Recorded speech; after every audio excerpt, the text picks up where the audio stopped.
Means spiritual process is not a belief system, it is not an ideology, it is not a philosophy. When your experience of life is little more than your physical nature, then you use this corrupted word, spirituality.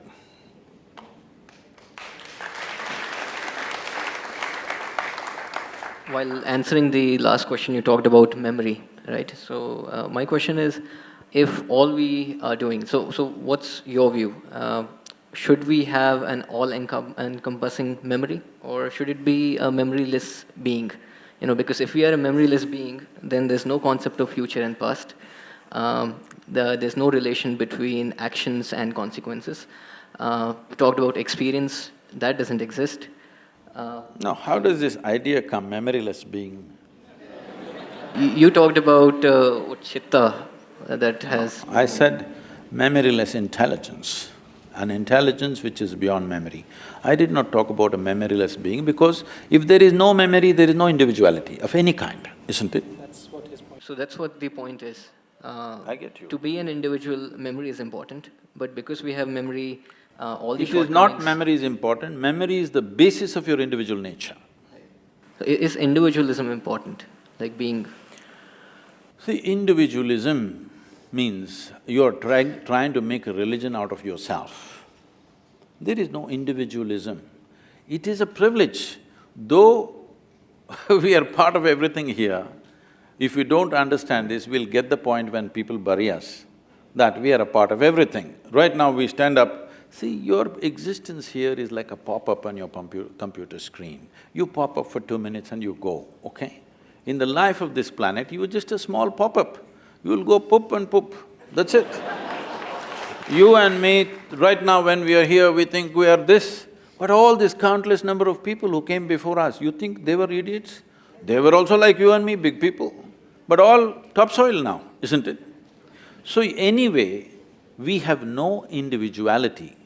Individuality is an assumed thing. This is a great privilege creation has given us, though we are part of everything. We are allowed to experience life as an individual, how fantastic it is. We are greatly, grateful to this process because it allows a little bit of individuality for these few years that we are here. These years in the life of this planet is really nothing, 2 seconds they calculate something out of the billion years, whatever it's been here. So if 2-second pop-up assumes individualism, what is that?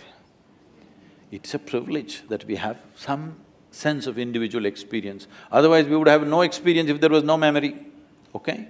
So if you dip into chitta, does my individuality completely vanish? No. When you dip into it, it gives you an experience beyond the boundaries of your individuality. Because of this, see, you are in this country, you're an Indian, but can you travel out? Yes. If you travel out, you're not an Indian anymore? Still am. You still are, just the same way. I'm still the same person, but I'm no more limited by the boundaries of my physiology and my psychological structure anymore. This gives me a larger sense of experience.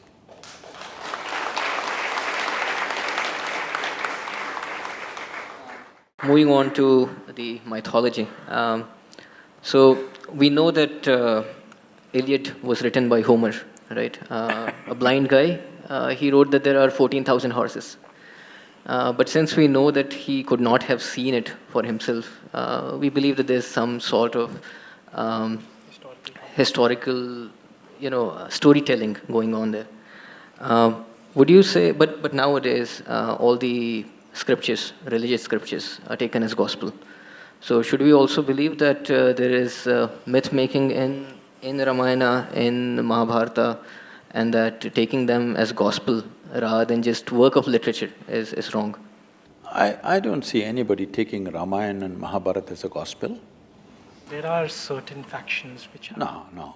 They cannot because they'll get freaked out with confusion. Because there are all kinds of people in Mahabharata, the best sort of man, the worst sort of man, in between every kind of man and woman. Is there over 100,000 characters? How can you make a gospel out of it? So you said storytelling. I don't know if you've seen the byline of Youth and Truth, not the seriousness of gospel, but the playfulness of gossip, because gossip has always been reliable. No, at any time in history, nobody went by the official version. Whatever the official version came, people asked around with their friends and relatives what happened. When five people said five different things, people learned out of their wisdom to extract some truth out of the gossip. But people always relied more on the gossip than the official version, isn't it so? It's not just today, always. However, given that this gossip can lead to a transformation of this truth to an extent where it's lost forever, do you think that's troubling? See, first of all, you're questioning, did it actually happen, right? So we are saying that the same argument which you have given is the argument which is usually used these days to say that buildings which were constructed by the Mughals were actually not Mughal structures. Oh, okay. I get the point. However, that's gossip being misinterpreted completely. Now, see, if you come further south, people are questioning whether Rama existed or not, okay? This is just a question of poor memory. When the entire nation has been talking about it for thousands of years, now the problem is your trust in printed word is more than the spoken word, that is the whole problem. But you must understand, this is a oral culture. We always transmitted most significant things orally. You may think it's insignificant because it's not written, but anybody can write it down. People have written it down now it's a printed word. But now somebody questions, did Rama exist or not? Not in one place, in entire culture, when everybody is talking about the same story with minor variations here and there, it could not have been just made up by all the people, So I guess his point was also by bringing in the Iliad example the same, that the war on Troy did happen, but the fact that Homer says that 14,000 horses were there is clearly not truth. Maybe not. Maybe Ram did exist, but other facts which are… other things… See, we are after all Indians, we invented zero. We have certain freedom in using number of zeros. We're taking liberty with that. Don't… see, whether 6,000–7,000 years ago, whether 100,000 men fought or 10,000 men fought, doesn't make a difference. The way the story is said in this country is not for its facts, but for its truth. You're trying to bring out a certain truth. The fact of it, whether 100,000 men fought, 10,000 men fought, what does it matter? You don't have to manage that war today, it's over. So the important thing is, what is there for me to learn from that, all right? If that's a question mark, we can go ahead with that. I guess that was his point itself, that when you look at religious texts, as you would learn from… See, don't call them religious texts, this is nation's history. So let's say if you look at another piece of literature, you would derive learnings from it. Literature is different, history is different. Literature can be fiction. History is written in a dialectical way so that it's always relevant for you. I'm saying 6,000 years ago, whether a man existed or not, what's my problem? Unless he has something to contribute to my life today, isn't it? However, if history has been written and the facts of the history are not clear… See, this is what I'm saying. The fact is like this. Suppose 6,000 years ago, Rama had a wife whose name was not Sita. What's my problem? We are not questioning whether the name was… Not only the name, I'm saying, okay, he was not… his father's name was not that, it was something else. He was somebody else. What does it matter We to are me? even questioning the sequence of events over here. You can. How they… See, sequence of events also you can question, but what I'm asking is, a 6,000-year-old drama, if it got little mixed up, it is not your problem. The problem is just this, is there something for us to get from that? That's all the thing is. Now, why we are worshipping Rama in this country is, he's not a super success. He's a serial disaster, if you look at it. Yes. Even today is having real estate issues, that's why you brought this up.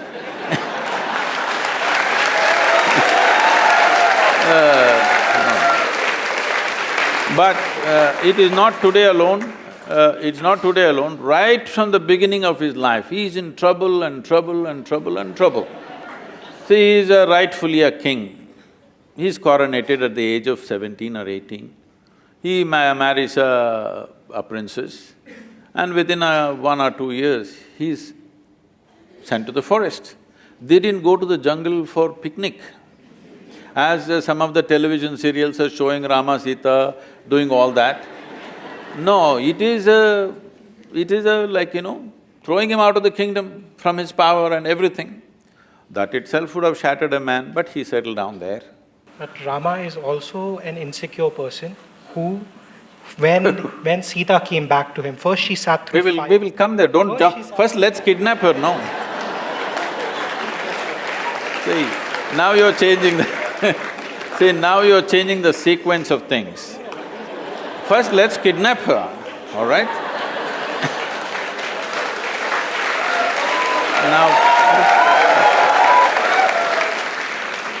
Now the Sri Lankan people come and kidnap his wife and go away.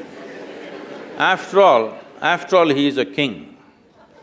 If somebody steals his wife and takes her away some 3,000 kilometers down south, there's no GPS to even find out where is Sri Lanka, all right? At a time like that, being a king, he could have found a local solution. There would be any number of women to marry the man, he's a king. But he goes in search of her, not with a big army, just him and his brother, like ordinary people. If a man has to walk 3,000 kilometers down south, not knowing where she is, whether she is alive or dead or what's happened, then she must mean so much to him, yes or no? Otherwise, why would a man walk that distance? Now, he goes there, he forms a Tamil army, don't forget this and then there is a fight, kills hundreds of people, burns down a beautiful city, gets back his wife, comes and settles down. Before this, I will tell you, he goes for a year of penance in Himalayas. His brother asks, are you crazy? This man stole your wife and now you're doing penance for his death. He said he had 10 basic qualities, Ravana. Killing those 9, which were horrendous qualities, no penance for me, no repentance for that. But he was also a great devotee and I killed that also. So 1 year of penance the man goes for. This is not a And then he settles down and his wife is pregnant. You must understand, for a king, his wife is pregnant means it's not just about a child, it's a progeny for his empire and there are many things involved. No sonogram, so he doesn't know whether it's a girl or a boy or boys or girls or anything. But once again a political situation evolves where he has to send his wife to the forest, which you are saying is insecurity. Not that part. So we can even begin from the first point in which, after he rescues Sita, Sita has to sit through a fire to prove that she is pure. For whom? So that other people will accept her. Because Rama cared about how people saw him. Rama, when he came back, a random dhobi in your kingdom said that, Sita, I am not like Ram who will keep a woman in my house who might have a child which is not mine. For this, Rama sends away Sita again to the forest. That is the insecurity you're talking about. At any point, Rama wanted his people to love him. No, let's come to this properly. Today in our country, there are many kinds of things. I'm asking you, do you want a leader for this nation who puts the people of this nation above his own family and his personal love? I'm asking you. Or do you want a Dhritarashtra, at any cost my son? You want a man who puts the citizens of this country above his family. This is not just another woman for him. He went and fought a battle for her, walked 3,000 kilometers. This is not just another woman. He's living for her, but still he sends her back to the jungle when she's pregnant, knowing fully well that it could be his future for this kingdom. And he's putting… See, it is not just about a dhobi, this is what your mistake… you're taking these things literally. When a dhobi said, what it is being said is ordinary people are talking like